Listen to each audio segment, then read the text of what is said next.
Comenzamos una nueva edición de Debates en Red del Instituto Roche. En esta ocasión tendremos un coloquio sobre desafíos en la gestión de muestras biológicas en la era del diagnóstico molecular, concretamente el impacto en el concepto de biobancos. Para ello tenemos a dos expertos. En primer lugar, el profesor Enrique de Alava. Enrique de Alava es investigador de larga trayectoria, tiene referencia nacional e internacional. Actualmente es director de la Unidad de Gestión Clínica de Anatomía Patológica del Hospital Universitario Virgen del Rocío de Sevilla y del Área Sanitaria de Osuna.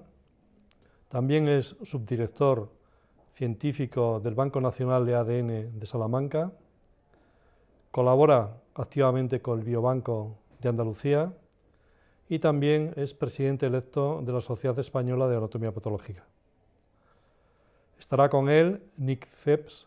Nick Zeps es jefe del programa de investigación translacional en oncología de la Organización de Servicios Sanitarios del St. John of God de Australia. Es el responsable de la creación del biobanco para investigación y del servicio de diagnóstico molecular. También es presidente del grupo de trabajo de biobancos de la Cumbre Mundial de Comités de Ética promovidos por la Organización Mundial de la Salud. Y entre los dos vamos a escucharles hablando sobre desafíos en la gestión de muestras biológicas en la era del diagnóstico molecular, impacto en el concepto de biobanco. Tiene la palabra Enrique de Alava y Nick Zeps.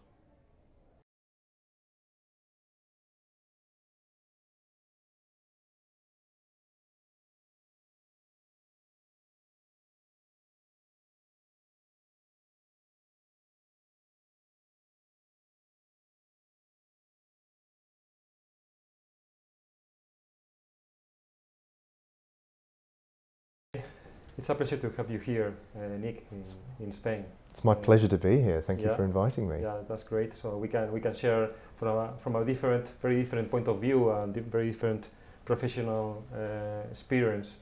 It happened that we are both working on biobanks. Absolutely. And that's interesting. So we can dialogue on different things on biobanks. And maybe the first question is maybe we can share. Why did it happen that we came into biobanking from different places and experiences and roles in the in biology or medicine or whatever?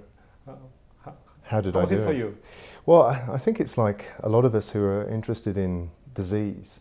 You have to start with a patient, and then you have to look at them or the samples that come from them. And my experience had been in cancer research, and so I was very interested to find out the reasons why some patients were responding to chemotherapy and some weren't. And so to do that you have to look at the samples, and I was beginning to do that around about the turn of 2001, because people were doing a lot more of the high throughput, as it was then, the transcriptome, looking at the mRNA chips, and it became very interesting to try and create gene signatures or transcription signatures.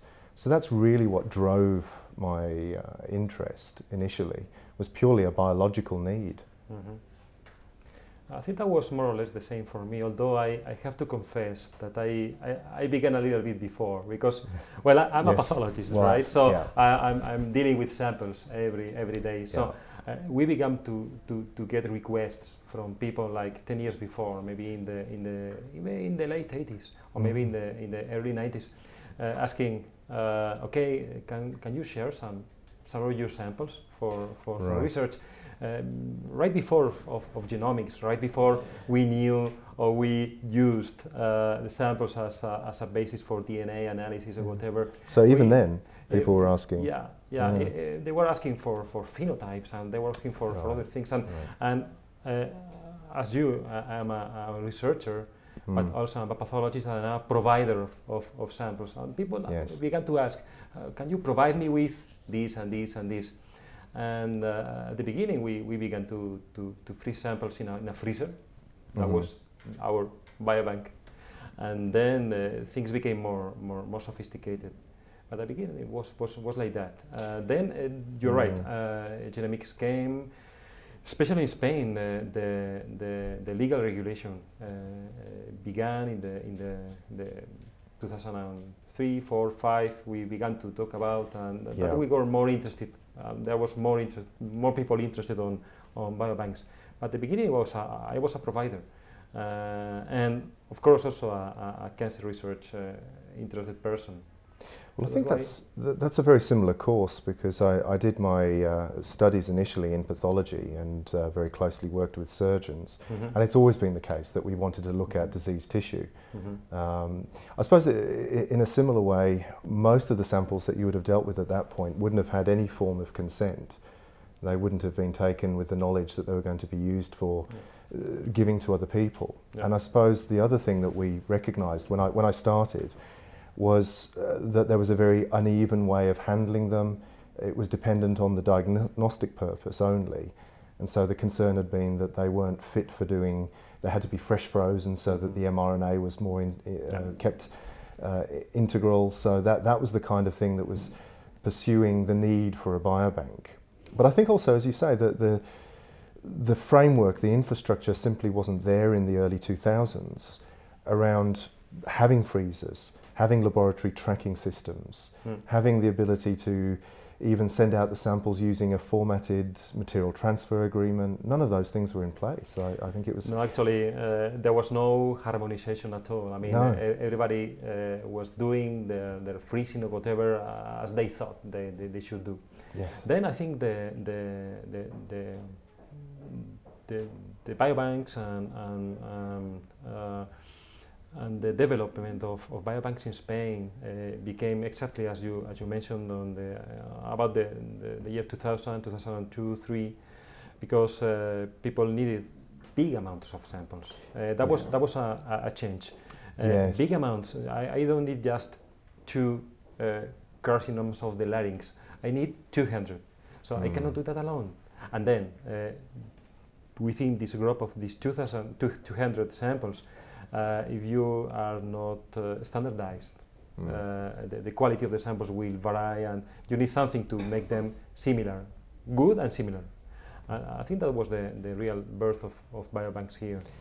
I think that's very similar worldwide, and certainly in Australia when I started around 2001, 2002 was when we started to see that people were asking for these larger volumes, because the papers as they were being published were saying things like, well, we've shown this in 10 cases and now it needs to be validated in a larger set. But I think there was also a real prohibition in the cost of these, because the initial arrays were $1,500 each, and people wanted to do 500 cases, and they needed to do controls, so that's 1,000 times 1,000, so it was $1 million project. And there was lots of these $1 million projects popping up. And I think around the same time you probably had the same thing, was the advent of more complex disease analysis, where they were looking at the genome.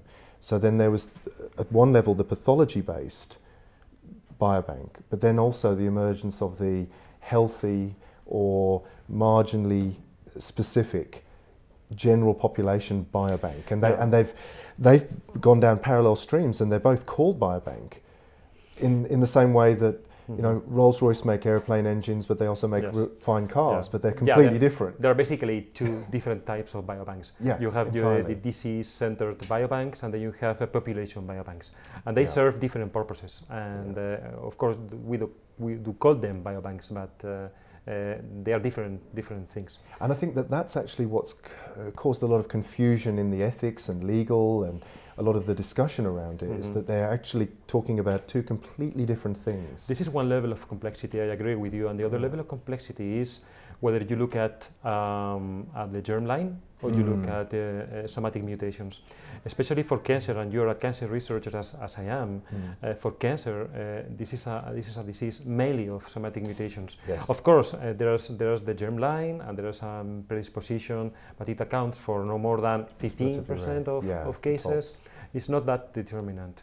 So for us, biobanks mean cancer, but mean somatic mutations, and the reasons behind and the personal implications are much different. And sometimes people writing down the laws didn't understand that very well, right? And I think it's also true of the intent, because there's a lot of people, we have heard a lot of discussion around the therapeutic misconception, the idea that contributing their specimen to research or participating in research actually is of personal individual benefit.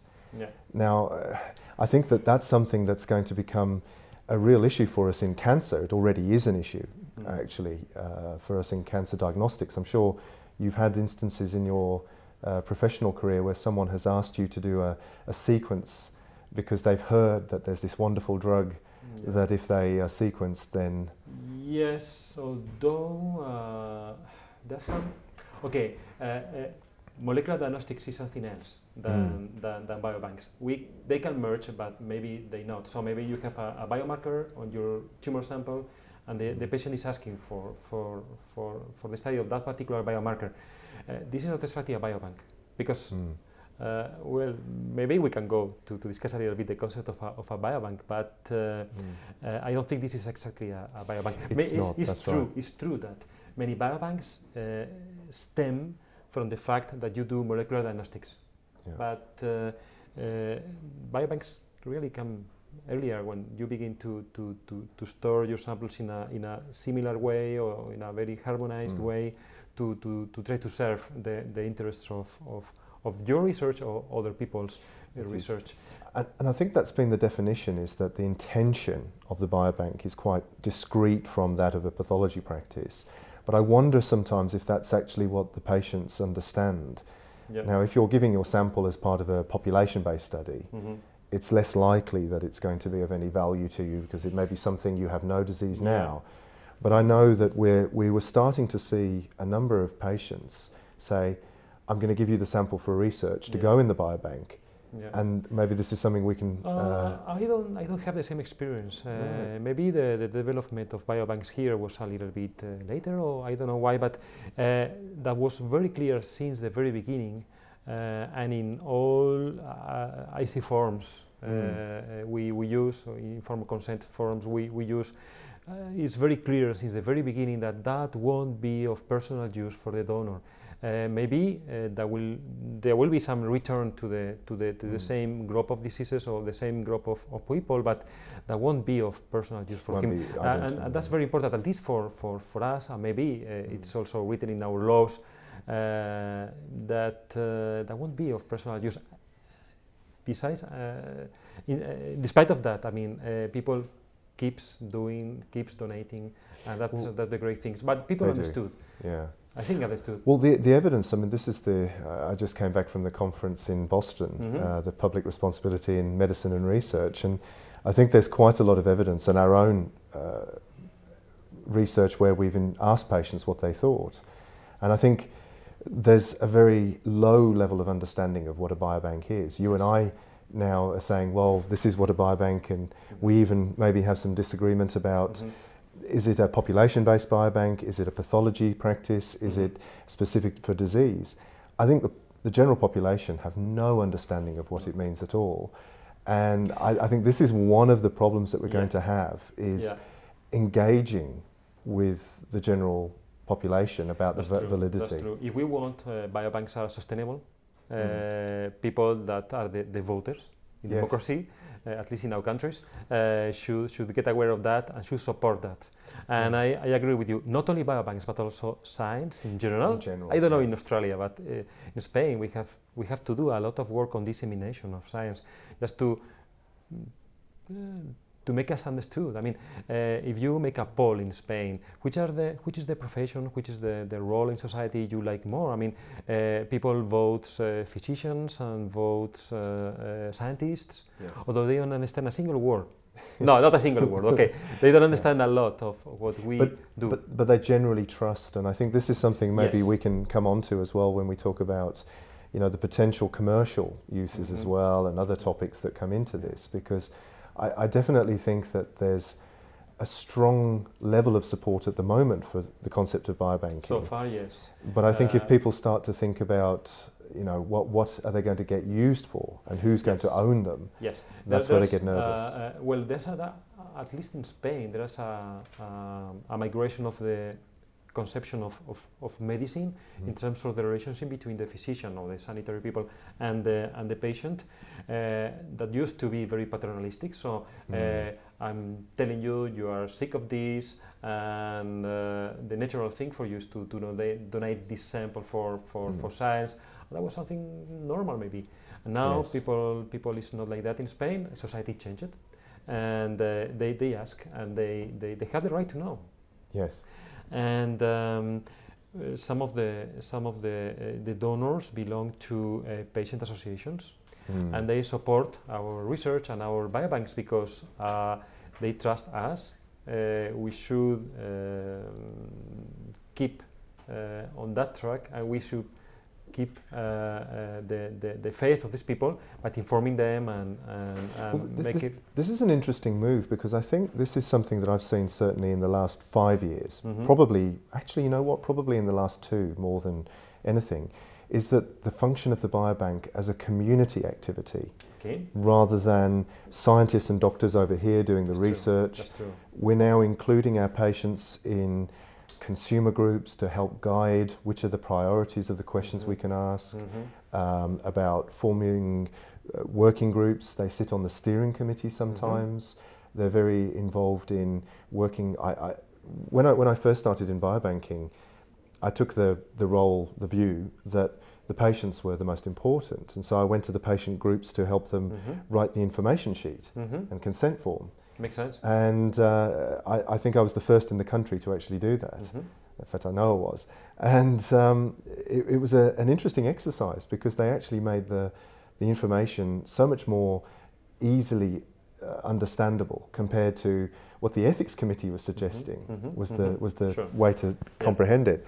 So I think that there's an even bigger push now, I think, to have the biobank as part of the commonwealth, if you like. Something that, rather than being, and maybe your experience is the same as ours, we're in a country with social medicine where it's not run for profit.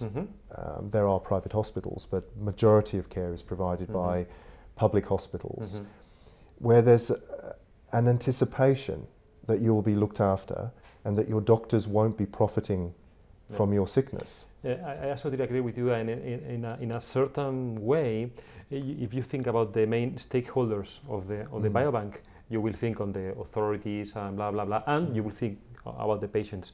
And sometimes, or at the beginning, something I think differently than 10 or 15 years ago is that at the beginning I thought the biobank was a fridge. Okay. Right. Okay. Now I think differently. I think biobank is a group of people, not only the scientists and the users, but the whole community around. And if you succeed on making your patients feel part of the biobank as donors, this is a big success. But also scientists, and also other physicians like the surgeons taking the sample, and the other people providing some vital clinical data to the biobank. They also belong to the biobank. They are the biobank as well. Well, this is an evolution that we've arrived at in our own practice, is that the biobank is now a component of the multidisciplinary care. Correct. So, and this in fact has been, and as a pathologist, maybe you'll appreciate this, we've seen over the last 10 years, certainly a decline in the importance of pathology. It's been seen as a service industry, as one that is almost that they're not physicians. That the pathologist is just someone who scribbles on a report and stamps a document, and this is what the patient then does next. And I think that degradation in the respect for the role of the pathologist in medicine has an opportunity now to be turned around, in particular. And I think that molecular diagnoses and the personalised medicine, this is where pathology is actually at the forefront. So I see it as a huge opportunity for pathology to... That's true, and I usually think from a plastic way of saying that thing is that we are guiding the hand of the people, taking care of the people. I mean, yes. We guide the hand of the surgeon, physically guide the hand, and of the oncologist. So we are cutting the hand, and we need all the weapons. I mean, and that means genetics, and this, and of course that needs that means biobanks. We need everything together. And I also agree with you, and that's my experience. It's my recent experience. At the beginning, I thought biobanks are based on research, right? On research activities.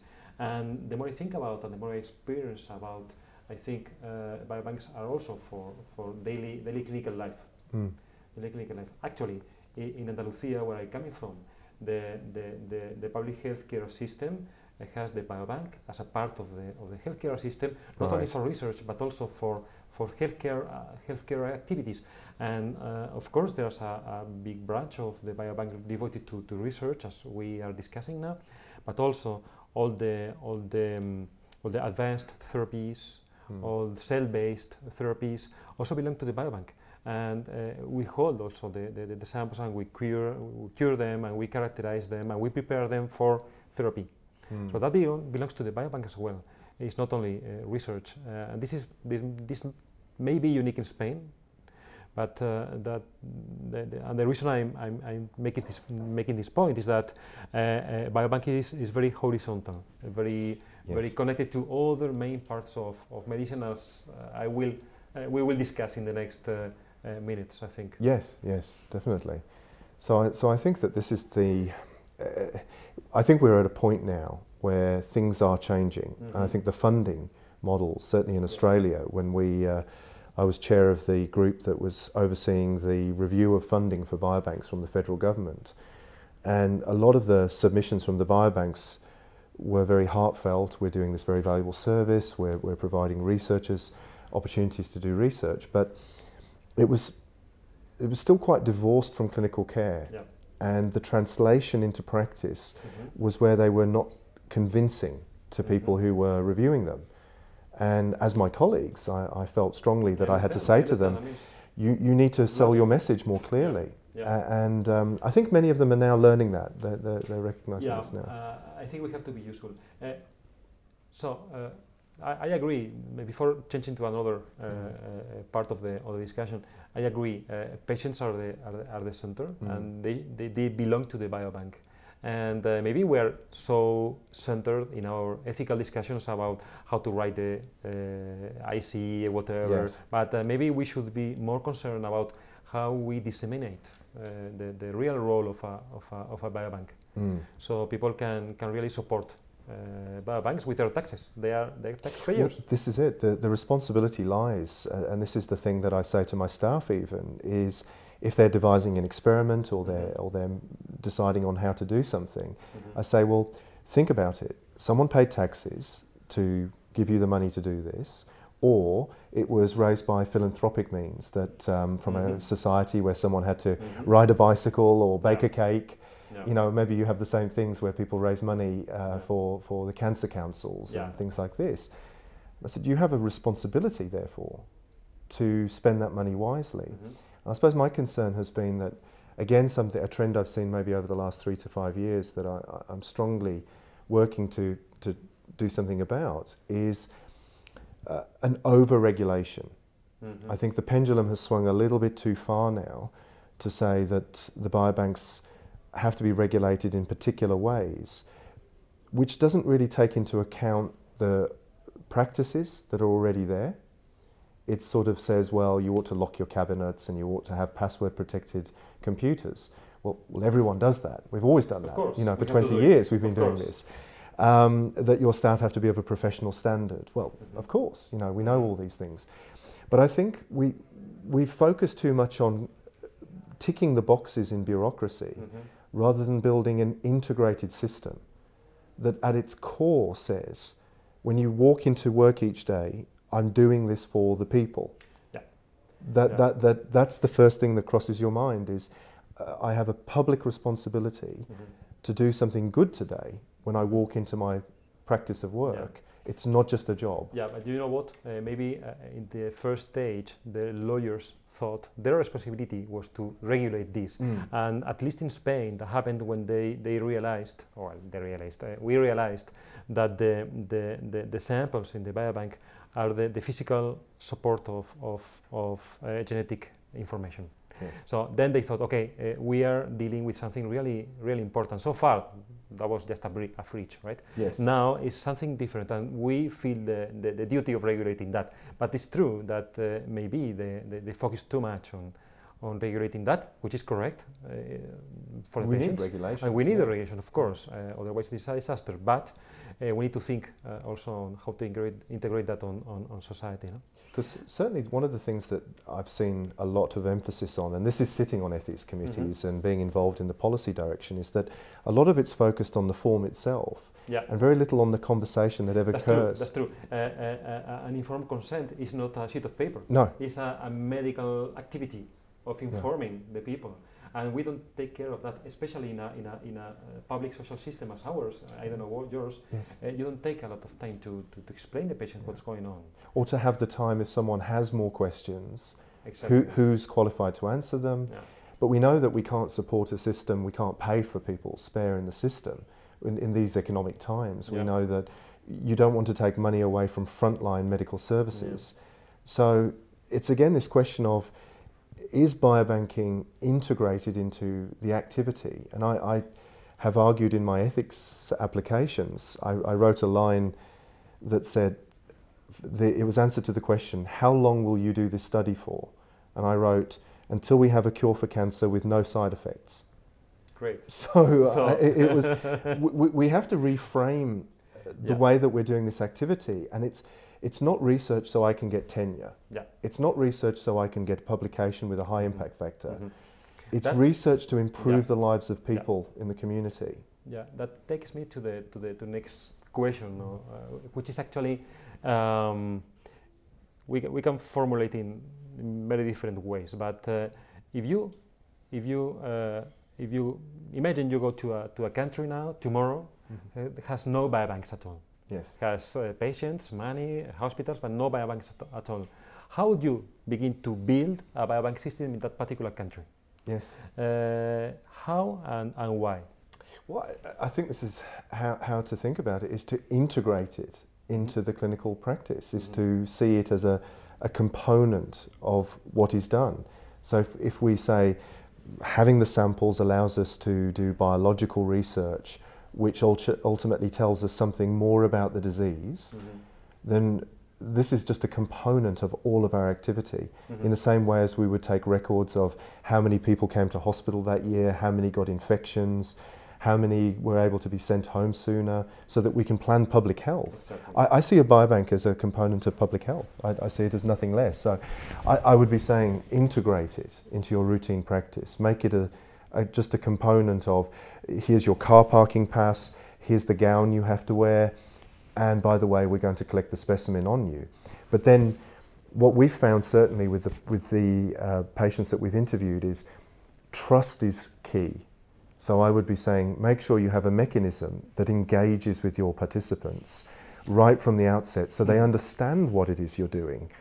So that it's not just me in my white coat in the laboratory filling tubes, that they actually understand what I'm trying to achieve and what our group is achieving.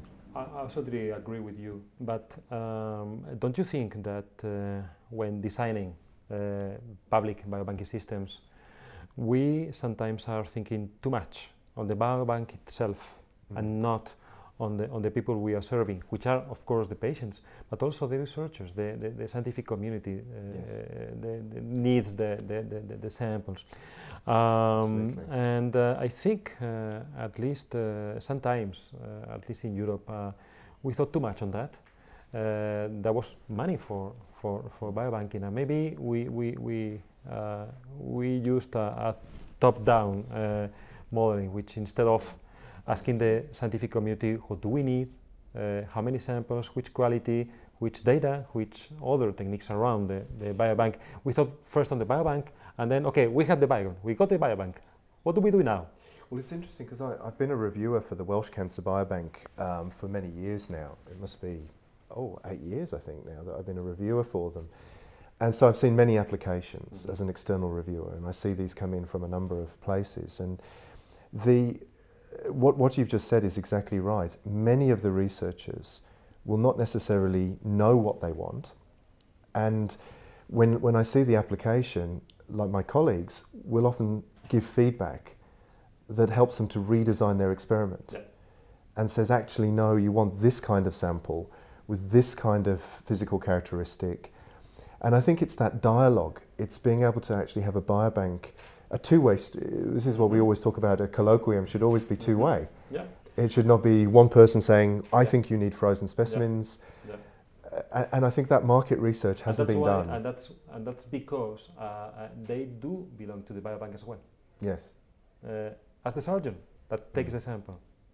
But sometimes when you, as a politician, for example, you decide which is the amount of resources you want to give to biobanks or whatever, you think first on the product, but you don't think on the actual necessity.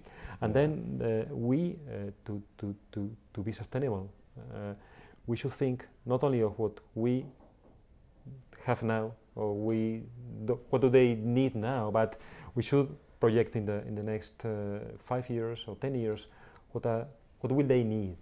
And to promote. And then of course, you will dimension it, or you will build your biobank depending on that. It's exactly, and Professor Bill Grizzle, who's at the University of Alabama, is a pathologist there. He's very renowned for his what we call Grizzleisms. It's the way that he says things. What's that about?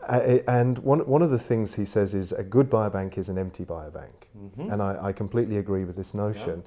You need to have the samples used by people for a useful purpose.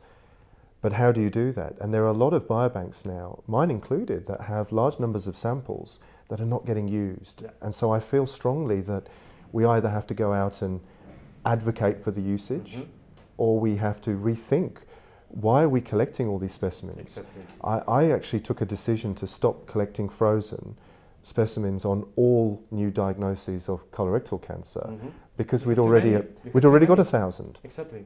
So now we do it to order if they're going to make, say, a human xenograft. So I think for those purposes, or that there's a specific need for fresh frozen. Many times they don't need frozen at all. They actually need live cells, or they need samples that are adequately fixed and preserved. Exactly. So I think this dialogue between the researcher and the person doing the biobank is fundamental. It's a partnership. Yeah. We talked about the partnership with the patient groups, partnerships with the clinical service, but I think the researcher is an integral part of the biobank. That's why I felt a little bit that these external biobanks that offer a service, I'm not convinced that's a really sustainable, useful model. No, not from the economical point of view, and neither from the scientific point of view, because they are so far from the scientists, from the patients, and whatever. But you have to distinguish between in my opinion, between the population-based biobanks and the disease-based biobanks. When you talk about that, maybe you need to have big facilities, I don't know, big, huge facilities for population-based biobanks, because maybe you need 500,000 of samples for representative for your population. For example, maybe the UK biobank. It makes sense. But then you need, for disease-based biobanks, they should be close to the hospitals. I think this is it. Physically and mentally close to the hospitals. And this comes back to our original point, which is saying, again, a quote from a good friend and colleague, Mariana Bledsoe, who has done this work for many years with NIH and veterans, is when you've seen one biobank, you've seen one biobank. The meaning. What do you mean? The meaning. The expression is typically when you've seen one thing, you've seen them all. Well, in biobanking, you haven't. Every biobank is unique for its function. And I think we have to be very, we talk about tailored medicine now. We talk about the concept of individualized care. Well, I think we can use that analogy and say biobanks too have to serve a specific purpose. So I think that there's the pathology-based anatomical pathology-based biobank, which is a very specific beast. Then there's the population biobanks. Then there's other disease biobanks where you may take a physical sample, maybe a kidney biopsy or a lung biopsy in another disease with a blood sample. And each of them has different manifestations. But I do think that pathology, to some extent, has also missed an opportunity here. I think one of the things we've recognised with taking back a lot of these services into our pathology practice has been that the revenue also comes back to pathology. So that the grants, the large amounts of money that were awarded to biobanks to build these external parallel operations, I think now that's moving back into understanding, well, why not just give it to the staff who work in pathology? You know what, for example, something I noticed when we were trying to set up biobanks in small hospitals, which is the revenue for the small hospital, for a small hospital of a biobank. And sometimes is motivation of the personnel in pathology, not only the pathologists, but also the technicians. That's very important. To motivate the technicians, and they are people highly motivated because they feel they are doing something really useful. And of course the administrative people or IT people in the small hospital. But my experience is that when you set up a biobank, a small biobank in a small hospital, and there's a small scientific community there as well to use the samples, there are other benefits. For example, people begin to think on ethics. Yes. And this doesn't happen if you are not exposed to samples and you are a plain surgical pathologist. Other things, for example, you have to have your SOPs for biobanking. I have experience of 3 or 4 biobanks that began to build their 2 or 3 pathology departments that began to build their quality systems after that of the biobank. For example. It's interesting, isn't it? Because I think one of the things when I've been developing a strategic plan for our research in our hospitals, that's the work I'm doing more now these days, it's one of the things that we describe as a potential outcome for clinical research is the capacity building, the quality improvement that you see in an organisation. Because you start to motivate the staff, they start to take more care in the things that they're doing because they know that it's being assessed. And we see that with hospital quality standards. We know that the processes that are put in place now for quality assurance in a hospital improve standards. But the motivation through research, because of interest driven, we find that on the ward the nurses now start to say, well, you know, I've always thought we could do this better, and we ran this study and now we do better practice for the patients. And the reason they've done it is because they've got professional pride. And it's driven an improvement. So I think that biobanks, like other ways of improving clinical care, are a way to include research in improving quality in daily life. So I think this, in the last 20 years, I've seen there was a move away to bring research to be over here, so we could put an accounting around it, and we say it costs this amount, it runs this way. Hospital services are over here. And I think what I'm seeing now is they're coming back together, because you lose something when you segregate them. So if I'm the university professor in the afternoon, does that mean that I'm not when I go to the hospital? You know, I think that's the great shame. You want to actually have the two together. You know what? And I'm thinking now on another stakeholder of the biobank. Some of the problems we have in pathology or in biobanks in general is the lack of clinical data. Yes. And we should never forget about the people generating the clinical data. One of the other stakeholders is the clinicians. How do you manage to have clinical data with your samples? It's never an easy thing to do, and electronic health records have been the best way around this. I mean, we've classically had to go to doctors' rooms to take paper records. Often you can't read the handwriting because you don't, even the doctor actually, when you ask them and say, what did you write here? They say, I don't remember. So again, this illustrates the necessity for high quality standards of collecting data. So what we've done, we've been very fortunate in that our head of the colorectal surgery unit, Professor Cameron Platel, he is quite interested in databases and wrote his own database for recording from all of the clinical practice, all of the data from the multidisciplinary team. So he includes everything, all the surgical quality data, all of the radiological, pathological, medical oncology, radiation oncology and outcomes. So we follow up our patients in this way. But we had to hire a nurse to do this, to be able to actually coordinate the collection. We have to have quality assurance in that data. And it doesn't come cheap. And in fact, what you've highlighted is, in many respects now, I regard the collection of the specimen to be relatively straightforward and actually the cheap part of the operation. I think the challenge that we have going forward is exactly getting the clinical follow-up and being able to then say, if I have this genetic variation and it's treated in this way, in a 47-year-old. What does it mean? What does it mean? That's the question. And I think that this is why clinical trials have become so important, in that they typically collect data in a very rigorous fashion.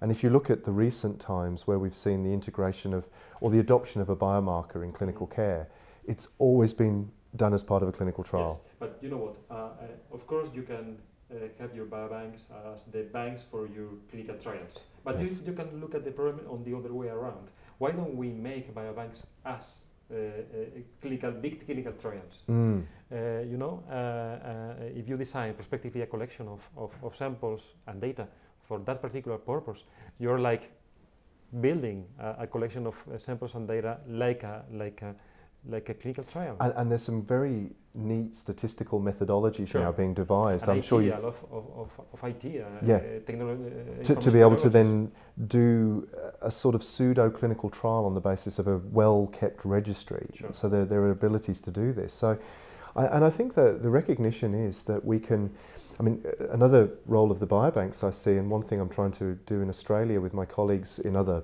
cities, is to create a registry of all of the colorectal cancer patients that we have a specimen for, with the possibility then of going, we know that we're doing a clinical trial together with colleagues in Europe, looking at the G13D variant in the KRAS gene for treatment with an anti-epidermal growth factor receptor drug.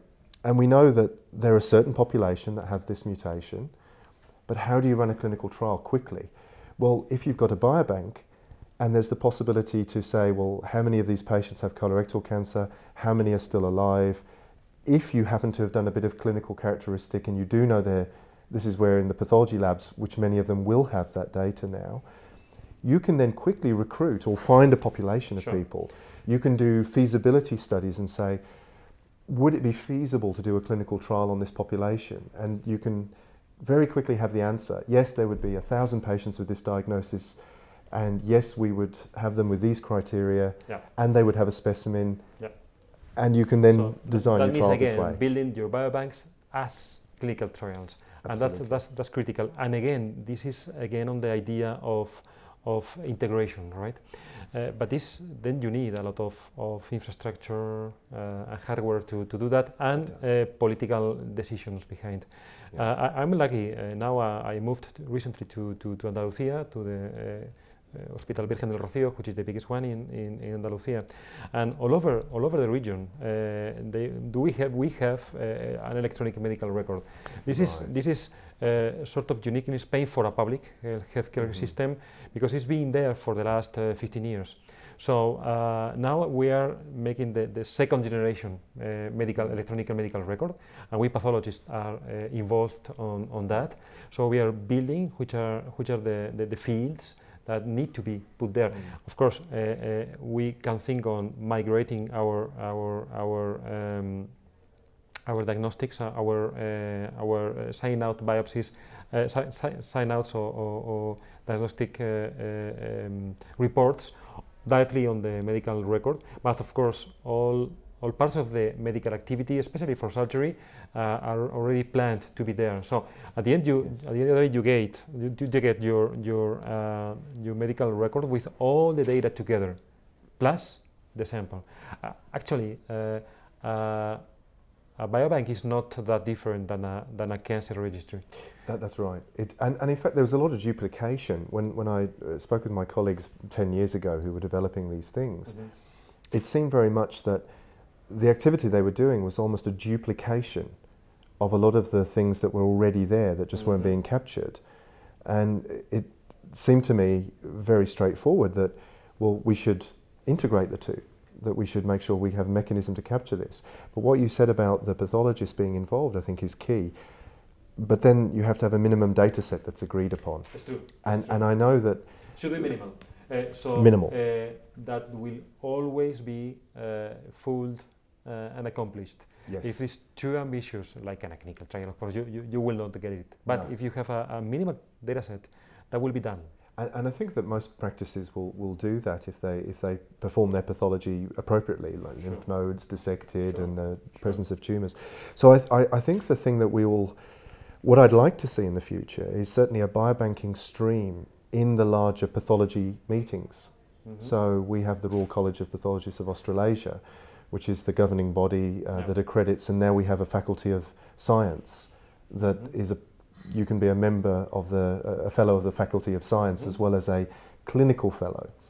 And what that is bringing together then is those people who are doing the science and the biobanking and the molecular analyses in the laboratory and enriching their experience, as well as having the clinical side very well looked after.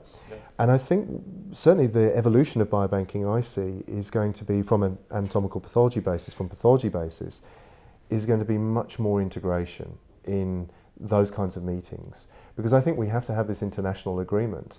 If I'm collecting specimens and we want to do a clinical trial, well, why should that? We already do clinical trials that include Spain. We have people who work across nations. Yeah, exactly. And EORTC studies that we do and things of this nature. So that level of consistency can be international. I see no reason why it shouldn't. Sure, there are international standards for everything, for samples and of course for sequencing, imaging, or whatever you can think. And how can we integrate molecular diagnostics and biobanks? Because sometimes biopsies are getting smaller and smaller and smaller. Think about the last, for example, breast cancer sample you got last week. So it's tiny, it's small. So if you in the traditional way of seeing the biobank, so you take for diagnosis and then you take the leftover for the biobank. If you want to extract more information for diagnosis, are you having any biopsy left for the biobank? Well, and right. how? Maybe it didn't happen in Australia, but this is something that could be happening apparently.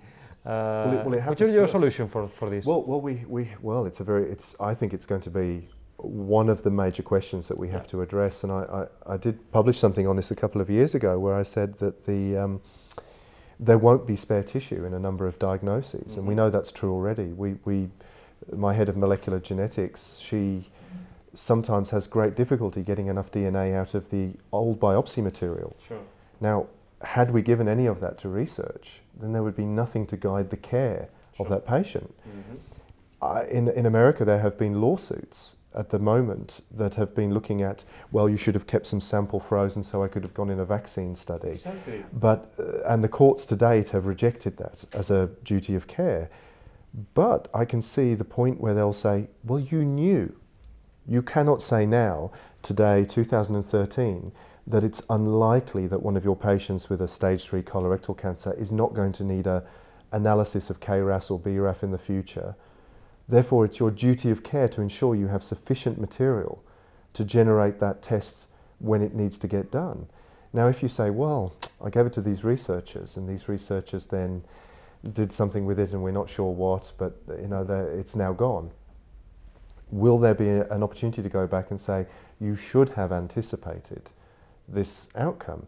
So I don't want to be the test case. No. So what we see, I think, now is that this is another reason why the pathologist should be the custodian of the samples, is that they can then ensure that there's adequate material for diagnostic purposes, that if there is a sequence done, that data be given back. Now, the difficulty with that, I see, is that if you give it to a third party who doesn't perhaps have a properly certified laboratory, you can't be certain of where did the sample come from, the chain of custody, Was the test done to the accredited standard? That's the concern I have about how we do that. And maybe I have some solutions in mind for this.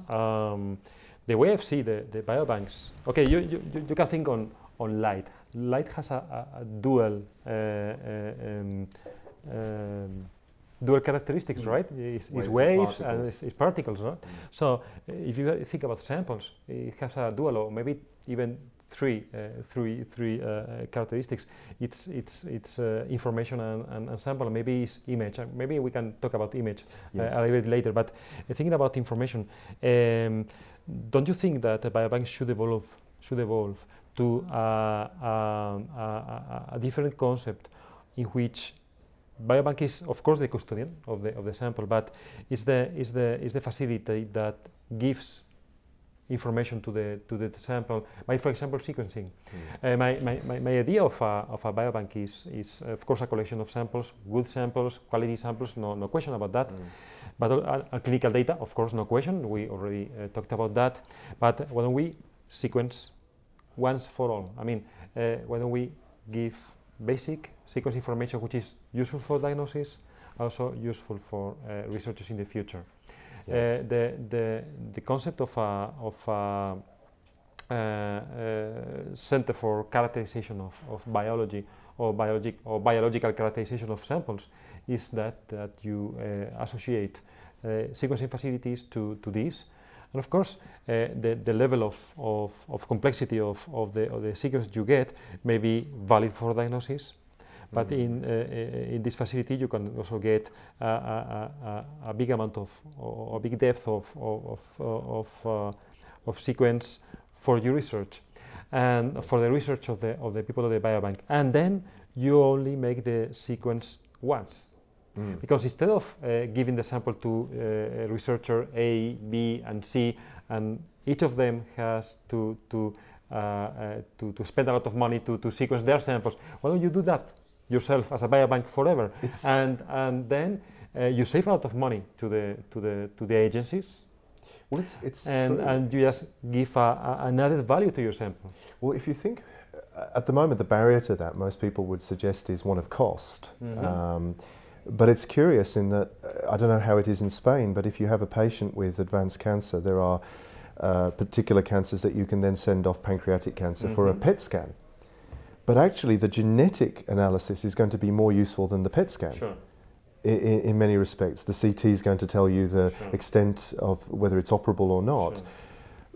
But you can get reimbursed thousands of dollars for doing imaging of the patient, which is medically questionable. A surgeon friend of mine said there are times when he's ordered those tests where he'd much rather have taken a genetic analysis of the tumour. It would have been more informative to his next steps of what to treat. Why don't you, as a biobank, of course integrated into the clinical mainstream, perform that particular analysis, and you give it to the sample, and the sample is given to the researchers with all this information, and then you don't have to spend again and again this we know money.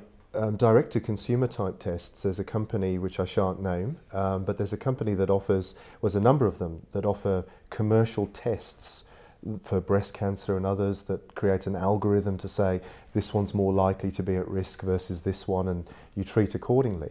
And they're many thousands of dollars to pay for those. The classical H&E is not going to cost a great deal of money, but it's fairly good. You know, when you take an analysis, you can say with lymph nodes involved or not, and the size of the tumour and the grade, a lot of information. But now that we're getting to the point of the cheaper and cheaper assay, I think it's going to be likely that you'll generate that at the time of diagnosis. Exactly. And then the question is, should it be used for research? I think it'd be unethical not to use it for research purposes. That anyway depends on the information of the patient, the IC, the patient to an extent. But I think if this comes back to a question, if there was a possibility of avoiding problems in the future, if we could accelerate towards a cure, we to some extent have a moral imperative to do that. You could say, and this is where I like sometimes the argument around this, it's saying, if you knew you could make a difference and you didn't, is that unethical as well? Is that unethical? Yeah. So then you could say, well, what are the harms versus the benefits? And this is where the ratio then starts to come up. The individual chance of a harm to a person versus the public good of using the specimen to make a discovery. And I think that if we can solve that problem, if we can say, well, if we can protect the individual from any likelihood of harm to themselves, and we can start to define that more broadly, and most people will understand that the risk for someone with pancreatic cancer is pancreatic cancer, not discovering something else about themselves, and you know, that we can debate that. But I think that there is an imperative to actually generate that data and then make it available to the broadest number of people that we possibly can. And medicine is actually falling behind astronomy, mathematics, in doing things like crowdsource. If you're familiar with the concept of the search for extraterrestrial life, it uses computers in all around the world. People who go to sleep at night, they can sign their computer up, their CPU, and keeps working for these to solve. And you can, you know, to solve mathematical calculations. This is what they do. They create these botnets to be able to solve the problems of millions of computing power. I think to solve some of these issues in medicine, I think we actually have to look at the possibility of using that more broadly. So I think we have to rethink the way that we do this to enable that to happen. Yeah, and first of all, we have to rethink the separation between the diagnostic collections of a hospital respect to that of the biobank. And actually, our ethical committee of Andalusia helped us to consider the collections of samples of the hospitals as part of the biobank when needed, when there's an ethical reason that supports the need of that particular samples which are unique for research. And sometimes they are giving us the right to do it, and they belong to the biobank. Right. So what if you had, and what I'm starting to see now is different formats of consent, a front door consent that says so you come into the hospital, you enter the hospital, you sign that we have that for the biobank. Yes. We don't have that for the hospital. This is not possible because sometimes you will not get a biopsy done. So you are signing something that has no meaning. But once you get to the operating room, you sign an informed consent, which is wide in terms that, because it's going to the biobank. In Spain, we have 3 different ways of having samples. Biobank is just one of them. It's the most deeply regulated, and for this reason, the informed consent is the scope is very wide. So that's something we could do. And I think that these things are extremely important, because I think if you have, some people have questioned the validity of such a consent, and we've gone back, and I'll be presenting when I get back to Australia, I'll be presenting data on what our patients said. And I can tell you that all of them, because we operate a front door consent for the colorectal service and breast and gynae, but the colorectal patients, if they trust the doctor and they trust the institution, they're happy to sign the consent. That actually tells me a great deal about, they're still expressing their autonomy to say yes or no, they have a choice to make. The question then becomes, are they informed about things? Now, for me, I think this takes us into a different dimension. It comes back to what we said right at the start. I think we need to have this public engagement of saying, we all agree that cancer is a terrible disease, that heart disease, obesity, diabetes, infectious diseases, we want to stop these. We want to make people more free as they can be of any of these diseases. Now, to achieve that, these are the processes that we have to do.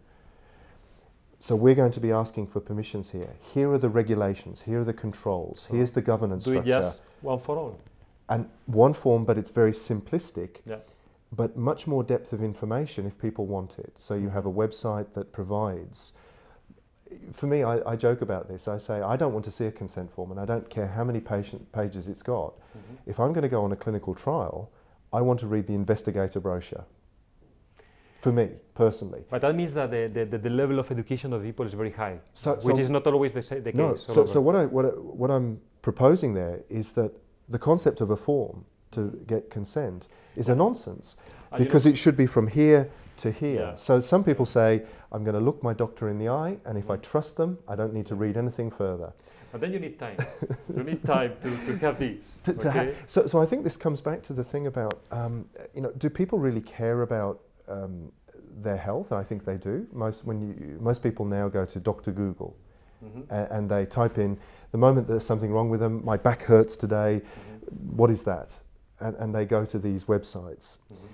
I think that there's an opportunity for us to start increasing the content in these places to raise the general knowledge about what we're achieving. Because I think ultimately it's going to be a journey for this, and it's not solved by a consent form. It's not solved by a 15-minute consult in a busy hospital. You defend yourself with a piece of paper. No. And let me tell you, just we are getting to the end of the dialogue, but another way of giving adding information to the sample of the biobank is not only sequencing or whatever, but also is digital imaging. Yes. For us in pathology, this is becoming very important. I bet you that if you visit a pathology department and you live in a pathology department, we have an Aperio. In 5 years from now, you won't have a physical microscope. You will have Aperios or whatever to scan your slides, to sign up with that. And I bet you that all this information will go to the biobank, not only to select which shape of tumor I like more, but to see how your favorite biomarker is being expressed on your tissue, and you have 2+ or whatever expressed in the membrane, and you choose your sample because of that. Not only sequenced, not only sample, but also imaging. What do you think about? Are you working on that? We are, and we purchased an oil immersion Aperio. We had an Aperio for many years, the more fast motion, and we use it now in our research. We have algorithms to look at the counting cells and doing things of that nature. It's not quite there yet with the pattern recognition. The brain is still the best pattern recognition tool in the world. We have to keep the job.